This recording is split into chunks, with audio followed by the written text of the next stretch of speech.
ஸ்ரீ சிவசங்கரா தேவனே, ஸ்ரீ சிவசங்கரா தேவனே. Shankaram Sivashankaram. Question from Kalyana Krishnan Ravishankar. மும்பையில் கணபதி பூஜையை ஒரு பொது விழாவாக மாற்றியதில் பாலகங்காதர திலகரின் பங்கு முக்கியமானது. இது மக்கள் ஒன்றிணைந்து விநாயகப் பெருமானை வழிபடுவதற்கும் சமூக ஒற்றுமையை வளர்ப்பதற்கும் வழிவகுத்தது. இன்றைய சமுதாயத்தில் வடமாநிலத்தில் பல மண்டல்கள் விநாயக சதுர்த்தி விழா கொண்டாடுகிறது. இது பற்றி விளக்கவும். இடத்துல சுதந்திரம் இல்லாமல் இருந்த காலத்தில் மக்களை ஒன்றிணைப்பதற்காக இதே ஒரு ஸ்ட்ராட்டஜியாக, ஒரு உத்தியாக பாலகங்காதர திலகர் அவர்கள் ஆரம்பித்தார். பட் நீங்கள் இன்னொரு வகையில் யோசனை பண்ணி பார்த்தா, whether he starts or not, or he created or not, இந்தியாவில் ஒவ்வொரு பிராந்தியத்திலையும் ஒவ்வொரு ஃபார்ம் ஆஃப் காட் இருக்குது.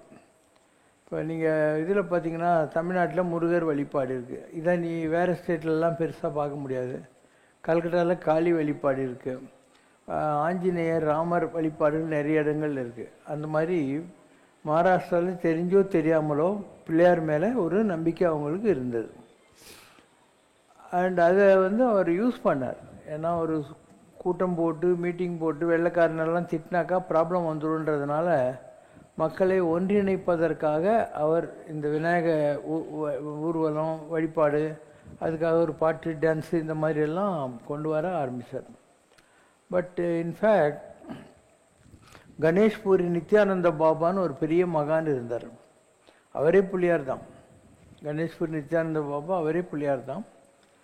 ஒரு தடவை அவரை ரயிலில் ஏற்ற மாட்டேன்ட்டான். ஏன்னா அவர் ஒரு கோமணம் கட்டிக்கின்னு இருப்பார், பெரிய உடம்பு போட்டுன்னுட்டு. அப்போது இவர் கீழே இறங்கி பிளாட்ஃபாரத்தில் கண்ண முடிக்கினார். ட்ரெயின் கிளம்பவே இல்லை.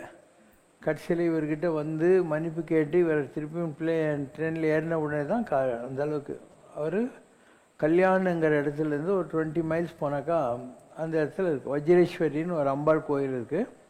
அங்கேருந்து ஒரு ஃபியூ கிலோமீட்டர்ஸ் போனாக்கா ஒரு சுடு தண்ணி ஊற்று இருக்குது அந்த இடத்துல. அங்கே ஒரு சிவன் கோயில் இருக்குது. அந்த இடத்துல தான் அவர் இருந்தார். பின்னாளில் அவருக்கு அங்கே ஒரு சமாதி கோயில் வந்தது. அவருடைய சிஷ்யர் தான் முக்தானந்தான்னு சொல்லக்கூடியவர். இன்றைக்கி அந்த முக்தானந்தா அதே கணேஷ்புரியில் ஒரு பெரிய ஆசிரமம் கட்டியிருக்காரு. அதனால் பாம்பே என்பதே பிள்ளையார் சம்மந்தப்பட்ட ஒரு பூமி. அவங்களுக்கு தெரிஞ்சாலும் தெரியலனாலையும் இப்படி ஒவ்வொரு ஸ்டேட்டுக்கும் ஒரு ஃபார்ம் ஆஃப் டிவினிட்டி இருக்குது. ஆனால் இதெல்லாம் பண்ணின கணேஷ்புரி நித்யானந்த பாபா மேங்களூர்காரர். இன்றைக்கும் நீங்கள் காசர்கோடு போனீங்கன்னா அங்கே ஒரு குகை இருக்குது. அந்த குகையில் இவருடைய சிலையெல்லாம் வச்சு பூஜை பண்ணிகிட்ருக்காங்க. நித்யானந்த பாபாவுடைய சிலையெல்லாம் வச்சு பூஜை பண்ணுறாங்க. அவருடைய சிஷ்யராக இருந்தவர் தான் முக்தானந்தா. இப்படி மகாராஷ்டிரா ஆரம்ப காலத்திலிருந்தே விநாயகர் வழிபாட்டில் இந்த மாதிரி தான் இருந்திருக்கு. இந்த மகான்கள்லாம் அங்கே தான் இருந்தாங்க. ஒவ்வொரு ஸ்டேட்டுக்கு இருக்குது. மகாராஷ்டிராவில் தி அதர் ஃபார்ம் வாஸ் வர்க்காரிகள்னு சொல்கிறது. பன்றிநாதன், பாண்டரங்கன், இவங்களை கும்பிடுற ஃபார்ம்ஸ் எல்லாம் இருக்கும். நீங்கள் கர்நாடகா சைடெலாம் போயிட்டிங்கன்னா அங்கே உடுப்பி கிருஷ்ணா இருப்பார். அந்த சைடில் உடுப்பி அங்கெல்லாம் கிருஷ்ணருடைய வழிபாடு ஜாஸ்தி. கேரளாவில் போனீங்கன்னாக்கா 18 ஸ்தலங்களை பரசுராமர் பண்ணார். அதில் சோட்டானிக்கரை, சபரிமலை, இந்த மாதிரி 18 க்ஷேத்திரங்கள் வரும். ஒவ்வொரு இடத்துலையும் ஒவ்வொரு விதமான ஹெல்ப் பண்ணுறதுக்காக, நீ என்ன மாதிரி உனக்கு ப்ராப்ளம் இருக்கோ அதுக்கு. இப்போ துர்தேவதைகள் எல்லாம் ஒன்று இது பண்ணியிருக்குன்னா சோட்டானிக்கரை பகவதி கோயிலுக்கு போகணும். அங்கே உள்ள நுழைஞ்ச உடனே ஒரு சிவன் சந்நிதி இருக்கும். அங்கே போனீங்கன்னா உனக்கு அந்த பிடிச்ச செய்வினை லைட்டாக இருந்தால் போடும். அங்கேயும் போகலன்னா உள்ள அம்மே நாராயணி, ஒரு ஐயப்பன் இருப்பாங்க, அங்கே போனால் போகும். அங்கேயும் போகலன்னாக்கா நடுவில் ஒரு பெரிய கிணறு இருக்கும். அதை தாண்டி அந்த கரைக்கு போகணும்.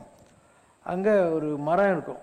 அந்த மரத்தில் ஆணி அடிக்கணும். அங்கே ஒரு சிலை, அம்பாள் சிலையை வச்சுருக்காங்க. அது உக்ர தேவதைன்னு சொல்லக்கூடியது. ஸோ அந்த மாதிரி. அப்புறம் நம்ம தாலிப்பரம்ப ராஜராஜேஸ்வர கோயில் இல்லையா, அது கூட அவர் கிரியேட் பண்ணது தான். பரசுராமர் பண்ணது, குருவாயூர் அவர் பண்ணது, சபரிமலை அவர் பண்ணது. இது மாதிரி பல இடங்களில் 18 ஸ்தலங்களில் பரசுராம பிரதிஷ்டை இருக்குது. ஸோ ஒவ்வொரு ஸ்டேட்டுக்கும் ஒரு இப்போது தமிழ்நாட்டில் நீங்கள் பார்த்தீங்கன்னா நாயன்மார்கள் ஆழ்வார்கள் இருந்தாங்க. அதெல்லாம் ஒரு ஒரு கண்டெம்பரரி டைம். இப்போது சிவ வழிபாடு நாயன்மார்கள் காலத்தில் வந்தது. அண்டு ஆழ்வாராதிகளால் வைணவ வழிபாடுகள்லாம் வந்தது. முருகன் வழிபாடு தமிழ்நாட்டில் எப்பயுமே இருந்து கொண்டு இருக்கிறது. ஸோ ஒவ்வொரு எல்லாம் ஒன்று தான். ரெண்டாவது கடவுள் எங்கே இருக்குது? ஏதோ ஒரு குறிப்பிட்ட காரண காரியங்களுக்காக குறிப்பிட்ட காலங்களில் அந்தந்த தெய்வ வடிவங்களை மக்கள் ரொம்ப இது பண்ணியிருப்பாங்க. இன்னும் சொல்லப்போனால் ஒரு காலகட்டத்தில் சைவர்களுக்கு எதிராக சமணர்கள் வந்தாங்க, புத்திஸ்டெல்லாம் வந்தாங்க. அப்போ இந்த மதம்லாம் அழிஞ்சு போச்சு. இப்போ இதை ரிவைவ் பண்ணுறதுக்காக தான் ஆதிசங்கருடைய அவதாரம் நிகழ்ந்தது. அவர் 72 மதங்களால் க்ஷீணித்து போயிருந்த சனாதன தர்மத்தை ரிவைவ் பண்ணார். அப்படி தான் ஆதிசங்கரர் இதெல்லாம் திருப்பி கொண்டு வந்தார். அவர் என்ன பண்ணார்? ஷண்மதங்கள்ன்றார். சண்மதங்களில் 6 வகையான வழிபாடு. ஒன்று சூரியன், சிவன், விஷ்ணு, அம்பாள், பிள்ளையார், முருகன்.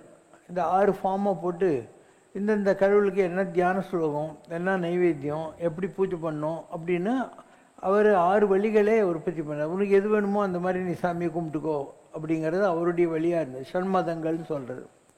இப்படி எல்லாத்துக்கும் ஒரு காரணம் இருக்கும். இப்போ பரமாச்சாரியார் மாதிரி இருக்காங்க, அவங்க எல்லா கடவுளை பற்றியும் எழுதியிருப்பாங்க. அவருடைய தெய்வத்தின் குரல் பார்த்தீங்கன்னா பிள்ளையார்லேருந்து ஆஞ்சநேயர் வரைக்கும் எல்லா கடவுளை பற்றியும் எழுதியிருப்பார். ஆனால் அவர் என்ன சொல்லுவார்? எனக்கு முக்கியம் அம்பாள்னுவார்.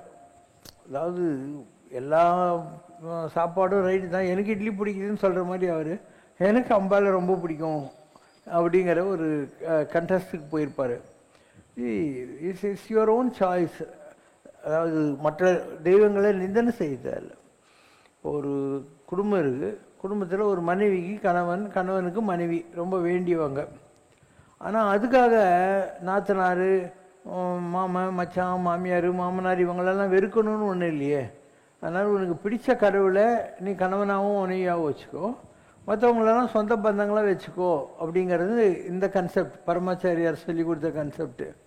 ஸோ எந்த கடவுள் வேணால் கும்பிடுங்க. தெய்வம் பல பல சொல்லி பகைத்தீ வளர்ப்பவர் மூடர்.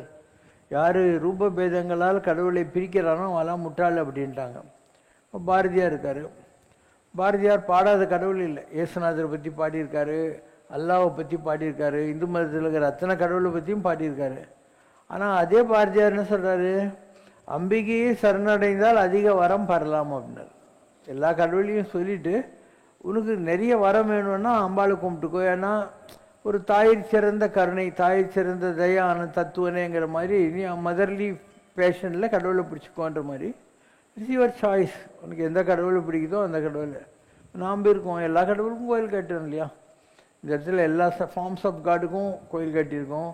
ஈவன் மசூதி, புத்தர் கோயில், ஆதிநாத் ஜெயின் கோயில், சர்ச்சு எல்லாத்தையும் கட்டி வச்சுருக்கோம். நமக்கும் ரூப பேதங்கள்லாம் கிடையாது.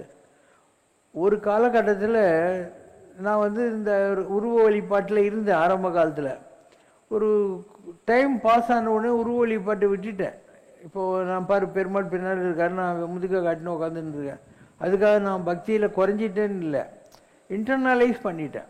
எனக்கு தனியாக எதுவும் தேவைப்படாது. இப்படி கண்ணை மூட்டிக்கிட்டு உக்காந்துட்டு இருந்தாவே எனக்கு சில மந்திரங்களெல்லாம் இருக்குது, அதை சொல்லிக்கிட்டே இருப்போம். அதில் எல்லா முறை என்னை மறந்த நலம் சொல்லாய் முருகா சொல்கிறபோதுன்னு ஒரு பிளாங்க் மைண்டுக்கு போயிடுவேன். ஆனால் யாகம் வளர்க்குற போது மாத்திரம் டெய்லி என்ன பண்ணுவேன்னா, எல்லா கோயில்களும் இந்தியாவில் இருக்குது இல்லையா, எல்லாத்தையும் நினச்சிப்பேன். ஒரு ஃபாஸ்ட்டாக நினச்சிப்பேன். உன்னால் அவ்வளோ ஃபாஸ்ட்டாக நினைக்கவே முடியாது. மிஞ்சி போனால் 20 minutes to ½ hour தான் நான் யாகம் வளர்த்து பூஜை பண்ணுறது. அந்த நேரத்தில் நீ பார்த்தீங்கன்னாக்கா கைலாசம், கேதார்நாத், பத்ரிநாத், அமர்நாத், முக்திநாத், இப்படி வரிசையாக எத்தனை கோயில் இருக்கோ இந்தியாவில் எல்லாம், கர்நாடகாவில் எது, இதில் ஆந்திராவில் எது, தமிழ்நாட்டில் எது, எல்லாத்தையுமே நம்ம நினச்சிக்குவோம். இது அவங்களுடைய ப்ராக்டிஸை பொறுத்த விஷயம். அண்டு வென் யூ ப்ராக்டிஸ், உனக்கு உன்னுடைய மூச்சு காற்றுலேயே எல்லாம் வந்துடும். சுவாச நிஸ்வாசம் சொல்கிறது, அதுக்குள்ளேயே எல்லா விதமான கண்ட்ரோலும் உனக்கு வந்துடும். உனக்கு வெளி பூஜைகள் எல்லாம் தேவைப்படாது. ஒரு குழந்தை ஆரம்ப காலத்தில் நடவண்டியை வச்சுக்கிட்டு கற்றுக்குது. இப்போ நீங்கள்லாம் நடவண்டி வச்சுக்கிட்டு போனீங்கன்னா கல் எடுத்து அடிப்பாங்க. அந்த மாதிரி விக்கிரக ஆராதனை என்பது ஒரு படிநிலை சாதகனுக்கு தேவைப்படுது. when you reach a particular level you don't need விக்கிரகம். அதுக்கப்புறம் ஒன்றும் தேவைப்படுறதில்லை. கேளுங்க. அன்ன சத்திரம் 1000 வைத்தல், ஆலயம் 10,000 நாட்டல், பின்னருள்ள தருமங்கள் யாவும் பெயர் விளங்கி ஒளிர நிறுத்தல், அன்னையாவினும் புண்ணியம் கோடி ஆங்கோர் ஏழைக்கு எழுத்தறிவித்தல். பாபாஜி இங்கு குறிப்பிட்டுள்ள பாரதியார் பாடலை தயவு செய்து விளக்க. பாரதி நான் சொன்ன மாதிரி பல்வேறு தெய்வ வடிவங்களையும் அட்வொகேட் பண்ணுவார், பலவிதமான வாழ்க்கை தத்துவங்களையும் அட்வொகேட் பண்ணுவார். ஓகேவா? அப்போது அறம் செய்ய விரும்பு அப்படின்னு ஔவையார் சொல்கிறா ஆத்திசூடியில். அறம் செய்ய விரும்பு அப்படின்னா தர்மம் செய்யணும்னு நினையன்ற மாதிரி. அப்போ பாரதி என்ன சொல்கிறான்? அன்ன சத்திரம் 1000 காட்டுறதை விட ஒரு ஏழைக்கு எழுத்தறிவிக்கணும் அப்படின்றது சொல்கிறாரு. பட்டு குலவித்தை கல்லாமல் பாகம் படும்னு இன்னொரு பழமொழி இருக்குது. அதாவது education is the manifestation of the perfection that is already inside you தான் விவேகானந்தர் சொன்னது. நீ ஆல்ரெடி ஞானி தான், நீ உனக்குள்ளே எல்லா அறிவும் இருக்குது. அதை வெளியே கொண்டு வருவதற்காகத்தான் நீ எஜுகேஷனை ஒரு டூலாக யூஸ் பண்ணுற அப்படின்னு அர்த்தம். பரத்வாஜ ரிஷின்னு ஒருத்தர் இருந்தார். அவர் எப்போ பாரு உட்காந்து படிச்சுட்டே இருந்தார். இந்திரன் வரான், சாமி என்ன பண்ணுறேன்னார். நான் எல்லா நாலேஜையும் மாஸ்டர் பண்ணுறேன் அப்படின்னா. இன்னும் எவ்வளோ படிச்சிருக்கீங்க? நான் எவ்வளோ படிச்சிருக்கேன். நீ எவ்வளோ படிக்கணும்னு தெரியுமா? தெரியலன்னார். ஒரு மலை மாதிரி இருக்குது. இவர் தலைமையில் கை வச்சுக்கிறார். இப்பயே 86 வயசாச்சு, நான் எப்போ இதெல்லாம் படிக்க போகிறேன்னு. அப்போ இந்திரன் சொல்கிறான், கண்ணை முடின்னு உட்கார சும்மா அப்படின்றான். அவர் கண்ணை முடின்னு அப்படியே 12 வருஷம் தியானத்தில் இருக்கார். 12 வருஷம் கழிச்ச உடனே உலகத்தில் இருக்கிற எல்லா அறிவும் அவருக்கு வந்துடும். திருப்பதிக்கு போகிற வழியில் நீங்கள் ஜபாலி தீர்த்தம்னு பார்த்துருப்பீங்க. அந்த இடத்துல ஜபாலின்னு ஒருத்தன் தான். அவன் போய் கேட்குறான். அவங்க சொல்கிறாங்க, ஒரு எருது ஒரு மாடு கொடுத்து இது எப்போ 1000 ஆகுதோ அப்போ வாடான்றாங்க. ஒரு கேள்வி கேட்கல. நான் ஒரு ராஜா, என்ன போய் மாடு மேய்க்க சொல்றியான்ற கேள்வியும் அவனுக்கு வரல. நேராக அந்த எருதையும் மாட்டையும் கூட்டுன்னு 12 வருஷம் கழித்து அது 1000மாக மாறின உடனே வந்தான். வர்ற வழியே தேவர்கள்லாம் போய், நீ அவன் சொன்னது நீ கேட்டதுனால கண்ணை மூடு, உனக்கு எல்லா அறிவையும் இப்பயே கொடுத்துட்றோம் அப்படின்னு சொல்லி கொடுத்துட்டாங்க. அதனால் அறிவு என்பது நீ தேடுறது ஒரு வழி, இல்லை உங்கள்கிட்ட இருக்கிற அறிவை பெறுவதற்கு தவம் இன்னொரு வழி. புரியுதா? தவத்தினால கூட அறிவை அடைய முடியும். மேனிஃபெஸ்டேஷன் ஆஃப் த பெர்ஃபெக்ஷன் உங்கள்கிட்ட இருக்கிறது தான். அது இல்லாதது எங்கேருந்து வரப்போகிறது? பூமி இருக்குது. பூமிக்கு அடியில் இருக்கிற தண்ணியை தானே நீ வெளியே கொண்டாடுற. பூமிக்கு அடியில் இருக்கிற பெட்ரோலையும் கொள் தான். அப்போ இருக்குது இல்லை? அந்த மாதிரி உங்கள்கிட்டையும் இருக்குது, எல்லாமே இருக்குது. இப்போ கல்வி கரையில் கற்பவர் நாள் சில, மெல்ல நினைக்கின் பிணிபல. அதாவது படிக்க வேண்டியது நிறைய இருக்குது. நமக்கு ஆயுசு ரொம்ப கம்மியாக, அதுலேயும் பாதி வியாதியில் போயிடுது, தூக்கத்தில் போயிடுது. இப்போ தெல்லிதின் ஆராய்ந்து அமைவுடைய கற்பவே பாலுன் குறுகின்னு தெரிந்து அப்படின்னு நாரடியார் சொல்லுது. ஒரு அன்னப்பட்சிக்கிட்ட நீ பாலையும் தண்ணியும் கலந்து வச்சா தண்ணியை ஒதுக்கிட்டு வெறும் பாலை குடிக்கிற மாதிரி இந்த உலகத்தில் இருக்கிறதுல நல்ல விஷயங்களெல்லாம் நீ கிரகிச்சுக்கணும். தெளிவுறவே அறிந்திடுதல், தெளிவுறவே மொழிந்திடுதல். இப்போ இது எஜுகேஷனுடைய இம்பார்ட்டன்ஸை சொல்கிற போது அவர் சொல்கிற லாஜிக். இன்னொரு இடத்துல என்ன சொல்வார்? பிச்சை புகிலும் கற்கை நன்றுன்னு சொன்னான். அவர் என்ன சொல்கிறார்? அறம் செய்ய விரும்புன்னு சொல்லியிருப்பார். நிறைய தானம் பண்ணு, தர்மம் பண்ணு அப்படின்னு சொல்லியிருப்பார். ஸோ ஒவ்வொரு பட்டிமன்ற மாதிரி தான் இது. நீ எதை ஆதரித்து பேச நினைக்கிறியோ அதுக்கு ஏற்ற மாதிரியான ஆர்குமெண்ட்ஸ் எல்லாம் நீ பண்ணுவேன். அதுக்காக மற்றதெல்லாம் கம்மி, இதுதான் ஜாஸ்தின்னு நீ நினைக்க தேவையில்லை. It's all part of the evolution learning process. திருச்செந்தூரில் சந்தனமலை ஒன்று இருந்ததாகவும் அது கோவிலின் ஒரு பகுதியாக இருக்கிறது என்றும், திருச்செந்தூர் முருகன் கோவில் முன்பு சந்தனமலையின் மீது இருந்தது. இப்போது அந்த மலை கோயிலாக மாற்றப்பட்டு விட்டது. ஆனாலும் அதன் அடையாளமாக சில பகுதிகள் கோவிலில் உள்ளன. இது பற்றியும் உங்கள் அனுபவம் பற்றியும் கூறும். அதுக்கு பேர் கந்தமாதன பர்வதம். கந்தம் அப்படின்னாக்கா சந்தனம்னு அர்த்தம். ஸோ அந்த மாதிரி ஒன்று ஒரு காலத்தில் இருந்திருக்கு. அது சமுதிரத்துக்கு அடியில் போயிடுச்சு. இப்போ நார்மலாக மெரினா பீச் இருக்குது. இந்த மெரினா பீச் முதல்ல எங்கே இருந்திருக்கு தெரியுமா? நம்ம கிண்டி கிட்ட ஒரு அம்மன் கோயில் இருக்குது, அது வரைக்கும் இருந்திருக்கு. பீச்சுன்றது இது வரைக்கும் இருந்திருக்கு. அது அப்படியே பின்னால் தள்ளி தள்ளி போய் இன்றைக்கி மெரினா இருக்கிற இடத்துல அது வந்துடுச்சு. அப்போ இந்த மாரியம்மன் கோயிலே இது ஒன்று இருக்குது, இந்த சைதாப்பேட்டை கிண்டி அந்த ஜங்ஷனில் இருக்குது. அதான் முதல்ல அந்த காலத்தில் அது வரைக்கும் இருந்திருக்கு தண்ணி. அதனால் காலம் என்பது ஒரு சக்கரம், இதெல்லாம் மாறிக்கிட்டே தான் இருக்கும். அந்த மாதிரி கடல் கொண்ட கபாடபுரம் சொல்கிறாங்க. முதல் தமிழ்ச்சங்கம், ரெண்டாம் தமிழ்ச்சங்கம் எல்லாம் வைத்து தமிழை வளர்த்த இடம் இருந்தது. முதல் தமிழ்ச்சங்கத்துக்கு சிவபெருமானே தலைவராக இருந்தார். இரண்டாம் தமிழ்ச்சங்கத்துக்கு முருகப்பெருமான் தலைவராக இருந்திருக்காரு. மூணாவதுக்கு தான் அகஸ்தியர் எல்லாம் வந்தாங்க. ஸோ அதெல்லாம் கடலில் போயிடுச்சு. இப்போ இருக்கிற திருச்செந்தூர் கோயிலுன்றது பிற்காலத்தில் கட்டினது. இன்ஃபேக்ட் இந்த பாளையக்காரர்கள்னு சொல்கிறாங்க இல்லையா, அந்த காலத்தில் தான் இதெல்லாம் வந்தது. இன்றைக்கி இருக்கிற திருச்செந்தூர் கோயில் அப்படி தான் வந்தது. அண்ட் டச்சுக்காரர்கள் இருந்தாங்க இல்லையா, டச், அவங்க திருச்செந்தூர் கோயிலில் இருக்கக்கூடிய அந்த சிலையை திருடின்னு போகிறாங்க. அவங்க கப்பலில் எடுத்துன்னு போகிற போது கடல் கொந்தளிக்குது, இன்னும் கடலில் முழுகிடுவோன்னு பயம் வர்ற போது எல்லாம் இந்த சிலையினால் தான் சொல்லி சிலையை தண்ணியில் தூக்கி போட்டு அவங்க ஓடி போடுறாங்க. அப்போ வடமலை பிள்ளைன்னு ஒருத்தர் இருக்கார் திருநெல்வேலியில். அவர் கனவுல முருகன் போய் சொல்கிறார், நான் கடலில் இருக்கேன், என்னை எடுத்து பரிசு பண்ண திருப்பியும் நீ வந்து பார்க்குற போது எந்த இடத்துல கருடன் பறந்துகிட்டு இருக்கு, எங்கே எலுமிச்சம்பழம் மாலை மிதக்குதோ அங்கே தான் நான் இருக்கிறேன்னு. ஸோ அவர் தூத்துக்குடியில் முத்தி எடுக்கிறவங்களெல்லாம் கூட்டின்னு வந்து பார்க்குறாரு. கருடன் பறக்குது, கீழே எலுமிச்சம்பழம் மாலை இருக்குது. அதை அவர் தான் தண்ணியிலேருந்து எடுத்து இப்போது திருச்செந்தூர் கோயிலில் வச்சுருக்காங்க. அதனால் இப்போ கூட சஷ்டி முடிஞ்சு சூரசம்மாரம் ஆன உடனே அந்த கோயிலில் எல்லாரும் வந்து பாடுவாங்க, தேவரீர் இன்று நீங்கள் இங்கு எழுந்தருளியது எமக்கு நல்ல காலம் அப்படின்னு ஒரு பாட்டு. அதை ஞாபகப்படுத்துகிற விதமாக டச்சுக்காரங்கள்லாம் என்ன 16th century பாடின்னு இருக்காங்க, இன்றைக்கும் பாடிக்கிட்டு இருக்காங்க. ஒரு சாமியார் இருந்தார் திண்டுக்கல்லில், எனக்கு தெரிஞ்சு ராமதாஸ் சுவாமிகள் சொல்லி, ரயில்வேல டிடிஆராக இருந்தவர். ஒரு நாள் ரயிலில் வந்த ஒரு சாமியார் எனக்கு சாப்பாடு வாங்கி கொடுக்குறியான்னு ஒரு வாங்கி கொடுத்துருக்காரு. உங்கள் வீட்டுக்கு வரட்டுமான்னு இருக்காரு. வரட்டும்னு சொன்னேன். வீட்டுக்கு போன உடனே அவர் மறுநாள் உங்கள் வீட்டில் இருக்கிற இரும்பெல்லாம் தூக்கினுவான்னு, இவர் இரும்பெல்லாம் கொண்டு போய் போட்ட உடனே அவர் அதெல்லாம் தங்கமாக மாற்றி இதை போய் விற்றுட்டு வான்றாரு. இவர் விற்றுட்டு கொண்டு வந்து காசு அவர்கிட்ட வைக்கிறார். இந்த வித்தியை கற்றுக்கணுன்னு உனக்கு ஆசை இல்லையா அப்படின்னு கேட்குறாரு அந்த சித்தர். இவர் இல்லைன்னாரு. ரொம்ப நல்லவனாக இருக்கே நீ, இல்லைன்னா முதல்ல எல்லாருமே இதுதான் கேட்பாங்க என்கிட்ட, நீ இதில் இன்ட்ரெஸ்ட் இல்லாமல் இருக்க அப்படின்னு சொல்லி அவருக்கு அது கற்றுக் கொடுத்தாரு. இந்த வித்தை எப்படி பண்ணலாங்கிற மாதிரி கற்றுக் கொடுத்தாரு. ஸோ அவர் H2 ராணி மங்கம்மாள் காலனியில் இருந்தார் திண்டுக்கல்ல. வருஷம் சஷ்டி இல்லையா, அந்த நேரத்துக்கு அவர் போவார், மற்ற நேரத்துலையும் போவார். அவர் தவம் செய்வார். எதுக்காக தவம் சொன்னாக்கா, ஒரு திருச்செந்தூர் முருகன் கோயிலில் பவளத்தினாலான ஒரு ஆஞ்சநேயரை பிரதிஷ்டை பண்ணும், அதுதான் அவருடைய பர்பஸ். அப்போ அவர் கனவுல சொன்னாங்களாம், நீ கேட்குற பவளம் வந்து இன்னும் பழுக்கலை, தண்ணி கடியில் இருக்குது, அது வரைக்கும் நீ ஒரு விநாயகர் பொம்மையை வச்சு பூஜை பண்ணிட்டு வா, காலம் வருகிற போது கிடைக்கும் அப்படின்னு. ஸோ அவர் உயிரோடு இருந்த காலம் வரைக்கும் அந்த டைம் வரல. அவர் இப்போ இல்லை, ஃபிசிக்கலாக அவர் கிடையாது.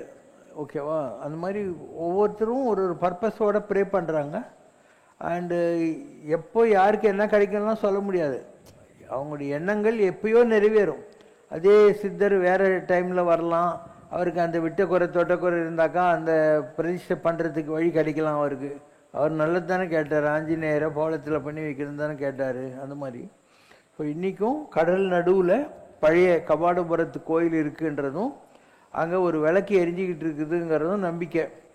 ஏதாவது ஒரு காலம் வர்றபோது இப்போ இருக்கிற இதெல்லாம் மாறி புதுசாக வரலாம். காலம் என்பது கரங்குபோர் சுழன்று கீழது மேலா மேலது கீழா மாற்றும் தோற்றம் அப்படின்வாங்க. இப்போ காலம் ஒரு சக்கரம், மேலே இருக்கிறது கீழே வந்தாகணும், கீழே இருக்கிறது மேலே போயாகணும். இப்போல்லாம் நீங்கள் டிவி சேனல்லாம் பார்த்தீங்கன்னா எத்தனையோ கண்ட்ரிஸு சாப்பாட்டுக்கு வழி இல்லாமல், வேலை வெட்டி இல்லாமல், வருமானம் பத்தாமல் கஷ்டப்பட்டுருக்காங்க. அந்த மாதிரி எவ்வளோ கண்ட்ரிஸ் இன்றைக்கி இருக்குது. பெரிய பெரிய கண்ட்ரிஸ் எல்லாம் இருக்குது. நீ பார்க்குற ஜெர்மன்லாம் இதில் அதெல்லாம் கூட இந்த பாவர்ட்டி லிஸ்ட்டில் வந்துடுச்சு. அங்கெல்லாம் அவங்களுக்கு ஒரு ஆவரேஜ் இன்கம்னாக்கா ஒரு 1100 யூரோஸ் இருக்கும். அதை வச்சு அவங்களால குப்பை கொட்ட முடியலப்பா. அதே மாதிரி ஜப்பான், நீ நினச்சிட்டு இருக்கிற பணக்கார கண்ட்ரி, ஜப்பானில் உள்ள விலைவாசிக்கு அங்கே இருக்கிறவங்க பூரா இன்றைக்கி வெளிநாட்டுக்கு வேலை தேடி போயிடுறான். நம்ம ஆளுங்க தான் அங்கே போய் ஏதோ ஒரு வகையில் மேனேஜ் பண்ணி வாழ்ந்துக்கிட்டு இருக்கானுங்க. அதனால் பல நாடுகளில் இன்றைக்கி விலைவாசி ஜாஸ்தியாகி போச்சு, வருமானம் கம்மியாகி போச்சு. நீங்கள் டிவி சேனலில் போய் பாருங்கள். நீ எதையெல்லாம் பணக்கார கண்ட்ரின்னு நினச்சிருக்கோ அதெல்லாம் ஏழை கண்ட்ரி ஆகி ரொம்ப வருஷமாச்சு. இன்றைக்கி ஒரு பொட்டென்ஷியல் யூரோப்பியன்ஸ் எல்லாருமே வெளி நாடுங்களுக்கு வேலை தேடி போயிட்டே இருக்கிறாங்க. எல்லாம் போயிட்டே இருக்காங்க. இந்த கம்ப்யூட்டரை நம்பி தான் இவ்வளோ பேர் வந்தாங்க. இன்றைக்கி கம்ப்யூட்டர் வந்து அடி வாங்குது. ஆர்டிஃபிஷியல் இன்டெலிஜென்ஸுன்ற ஒரு இது வந்தாச்சு. அதனால் இனிமேல் இந்த மேனுவலாக உட்காந்து டைப் படிக்கிறது, கம்ப்யூட்டரு நாலேஜு அப்ளிகேஷன் இதெல்லாம் தேவைப்படாது. எல்லாமே இதே பண்ணிவிடும், ஆர்டிஃபிஷியல் இன்டெலிஜென்ஸ் பண்ணிவிடும். இப்போ இவங்களுக்கெல்லாம் எங்கே வேலை கிடைக்க போகுது? எல்லாம் திரும்பி வந்து போடுறாங்க. இன்றைக்கி பெரிய அளவுக்கு டாக்டர்களுக்கு டிமாண்ட் இருந்துச்சு ஒரு காலத்தில். இன்றைக்கி யூரோப்பாவில் நிறைய டாக்டருங்க வேலை வெட்டி இல்லாமல் வேறு ஊருங்களுக்கு வேலைக்கு போயிட்டுருக்காங்க அங்கே. அது மாதிரி எல்லாமே மாறிக்கிட்டு இருக்கிற ஒரு காலத்தில் இருக்க. கூடி சீக்கிரம் வித்தின் த நெக்ஸ்ட் 6 years வந்து பெரிய அளவுக்கு உலகத்தில் மாற்றங்கள் வரும், யுத்தங்கள் வரும், மக்கள் இன்னும் ஏழையாவாங்க, யூரோப்பா அழிஞ்சு போகும்.